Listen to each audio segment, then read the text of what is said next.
सड़क हादसों के सिलसिले किस तरीके से बढ़ रहे हैं, तो ये अछूता नहीं होगा कि हमारा छत्तीसगढ़ सबसे आगे चल रहा है। धीरे इसकी चपेट में नेता मंत्रियों के बेटे बेटियां और बड़े अधिकारी भी इसकी चपेट में आते हुए नजर आ रहे हैं।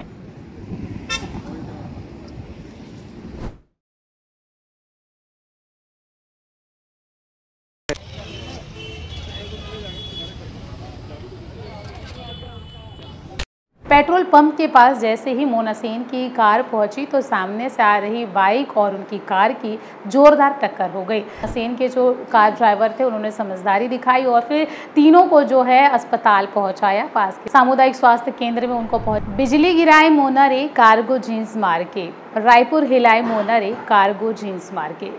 जी हाँ दोस्तों, ये गाना काफ़ी ज़्यादा प्रसिद्ध है और इस गाने को यकीनन आप सभी ने सुना होगा और आप सब ये जानते हैं कि इस गाने में सबसे ज़्यादा जो है इस एल्बम में डांस करने वाली कौन सी वो सुप्रसिद्ध कलाकार है जिसने अपनी अदाओं से और अपने डांसिंग से लोगों का दिल जीता है। और हम बात कर रहे हैं मोना सेन की, जो कि इस गाने में डांस कर चुकी है और काफ़ी ज़्यादा लोगों का प्यार जो है इस गाने के माध्यम से उनको मिला हुआ है।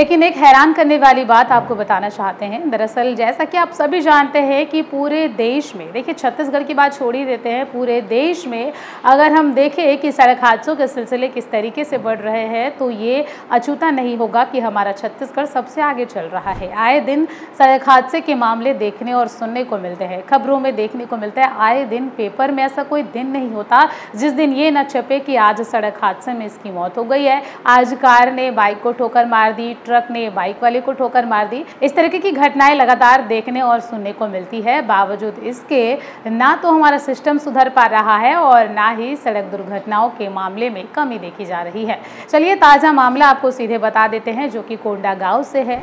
देखिए, आम आदमी सड़क हादसे का शिकार होता ही है, लेकिन अब धीरे धीरे इसकी चपेट में नेता मंत्रियों के बेटे बेटियां और बड़े अधिकारी भी इसकी चपेट में आते हुए नजर आ रहे हैं।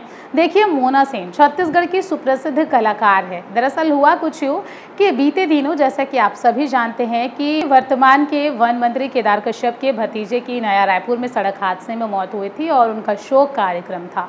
और इसी दौरान शोक कार्यक्रम में शामिल होने के लिए मोना सेन जो है अपनी कार से जा रही थी। जब वे रास्ते में थी तो फरस गांव के अंतर्गत आने वाले एक कुकुड़ा पेट्रोल पंप के पास में उनकी कार और बाइक की जोरदार भिड़ंत हो गई। देखिए, एक बहुत ही संवेदनशील घटना के बारे में आपको बता रहे हैं।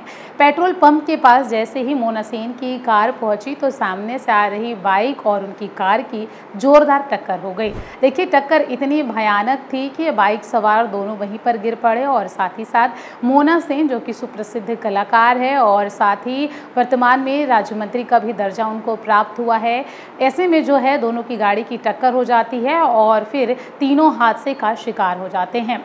देखिए, ये जब तमाम चीज़ें हो रही थी तो उस दौरान आसपास के ग्रामीण वहाँ पर पहुँच आए, आसपास वाले लोग वहाँ पर पहुँचे और देखा कि 2 व्यक्ति इसमें घायल हुए हैं और साथ ही साथ मोना सेन भी इसमें गंभीर रूप से घायल हुई है। तो उनको जो है तुरंत आसपास के जो फरस गांव के अस्पताल है, सामुदायिक स्वास्थ्य केंद्र, उनको पहुँचाया गया और फिर ड्राइवर ने समझदारी दिखाई। देखिए, कई लोग ऐसे सिचुएशन में घबरा जाते हैं कि भला अब हम करें क्या और क्या करें करके, लेकिन ऐसे में जो है मोना सेन के जो कार ड्राइवर थे उन्होंने समझदारी दिखाई और फिर तीनों को जो है अस्पताल पहुंचाया। पास के सामुदायिक स्वास्थ्य केंद्र में उनको पहुंचाया गया, जहां पर उनका इलाज किया गया। डॉक्टरों ने जो है मोना सेन की हालत को इस समय स्थिर बताया है और दोनों जो अन्य घायल लोग थे उनका इलाज इस समय जारी है। ऐसे में आप सोच सकते हैं कि एक मंत्री की गाड़ी सड़क दुर्घटना का शिकार हुई है। आम आदमी तो होता ही है, लेकिन जो है अब मंत्रियों की गाड़ी भी सुरक्षा के कब्जे में नहीं नजर आ रही है, क्योंकि सड़क हादसे ना तो आम आदमी को बख्श रहे हैं और ना ही अब बड़े पद में रहे नेता मंत्रियों को बख्श रहे हैं। दरअसल जैसे कि आप सभी जानते हैं, मैंने आपको पहले भी बताया कि वन मंत्री जो कि वर्तमान के केदार कश्यप जी, उनके जो भांजे हैं, सड़क हादसे में उनकी मौत हुई थी और फिर बस उनके ही शोक कार्यक्रम में शामिल होने के लिए वो कोंडागांव के रास्ते से होते हुए जो है जा रही थी और इसी दौरान उनकी गाड़ी जो है सड़क दुर्घटना का शिकार हुई, वे घायल हुई और वो उसमें पहुंचने में असमर्थ हुई। देखिए, लगातार बढ़ रहे सड़क दुर्घटनाओं का सिलसिला थमने का नाम नहीं ले रहा है। नेशनल क्राइम बोर्ड की अगर हम माने तो हर दिन जो है हर 4 मिनट में नए सड़क दुर्घटनाएं के मामले सामने आते हैं जिसमें किसी न किसी की मौत हो जाती है। ऐसे में सवाल ये उठता है कि आखिरकार ये सड़क दुर्घटनाएं के मामले इस तरीके से बढ़ क्यों रहे हैं और यदि बढ़ भी रहे हैं तो इस पर रोक क्यों नहीं लगाई जा रही है। क्योंकि आप देख सकते हैं कि जो छत्तीसगढ़ की सुप्रसिद्ध कलाकार है, जिनके गाने आपने सुने होंगे, जिनके एल्बम्स आपने देखे होंगे, जिनके डांस आपने देखे होंगे, लोग उनके डांस और हर एक चीज़ जो भी एक्टिविटीज़ वो करती है लगातार जो है समाज सेवा के कार्यों से वे जुड़ी हुई है और अब हाल ही में उनको राज्य मंत्री का दर्जा भी प्राप्त हुआ है।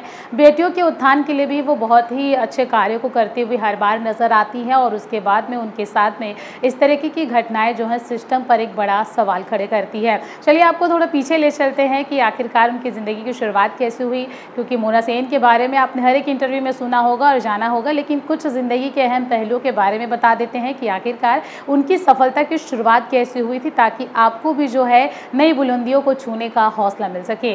दरअसल बात उन दिनों की है जब मोना सेन को एक प्रोग्राम में जाना था, उनको एक शो करना था और स्टेज में उनका प्रोग्राम था डांसिंग का, और ऐसे में उनके पिताजी ने कहा कि तुम लड़की हो और तुम क्या नाच गाना कर रही हो, ऊपर से रात का समय है तो ऐसे में तुम घर से बाहर नहीं जा सकती। जब उनके पिता ने उनको मना किया तो वो काफ़ी ज़्यादा घबरा गई और उनको जो है उनके सपने पूरे करने थे।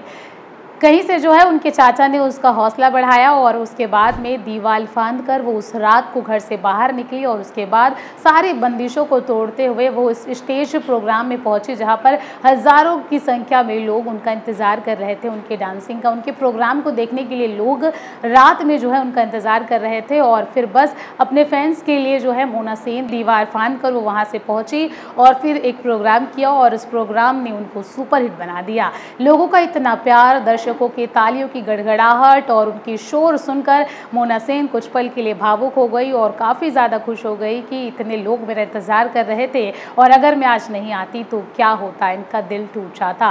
फिर बस वहीं से ही उनकी ज़िंदगी की शुरुआत हुई। वो आज इतना आगे बढ़ चुकी है कि हर कोई उनको जानता है, उनके एक एक गानों को, उनके एक एक स्टेप्स को लोग ऐसे पसंद करते हैं जैसे जो है बहुत बड़े सुपरस्टार। और वाकई में ये कहना जो है लाजमी होगा कि बॉलीवुड इंडस्ट्री में अपनी एक अलग पहचान वो बना चुकी है और अब साथ ही साथ अब जो है राजनीति में भी वो आगे बढ़ती हुई दिखाई दे रही है, समाज सेवा में भी आगे बढ़ रही है।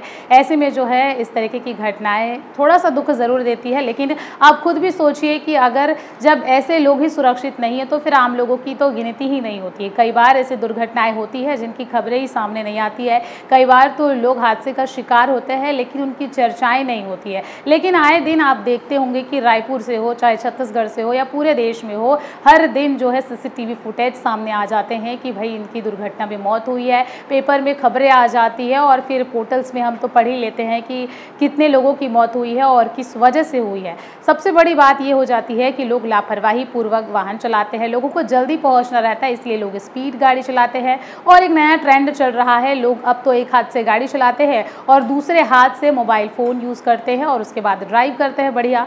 और कई लोग तो अपने कानों पर ईयरबड्स, ईयरफोन लगाकर भी ड्राइव करते हैं जिसकी वजह से भी कई लोग हादसे का शिकार होते हैं। और ये कोई नई बात नहीं है कि लोग शराब पीकर गाड़ी चलाते हैं, बल्कि शराब पीकर तो काफ़ी लोग गाड़ी चलाते हुए नजर आते हैं। विशेष करके रात के समय में ये स्थिति ज़्यादा देखी जाती है जिसकी वजह से भी ये घटनाएं बढ़ती हुई नजर आ रही है।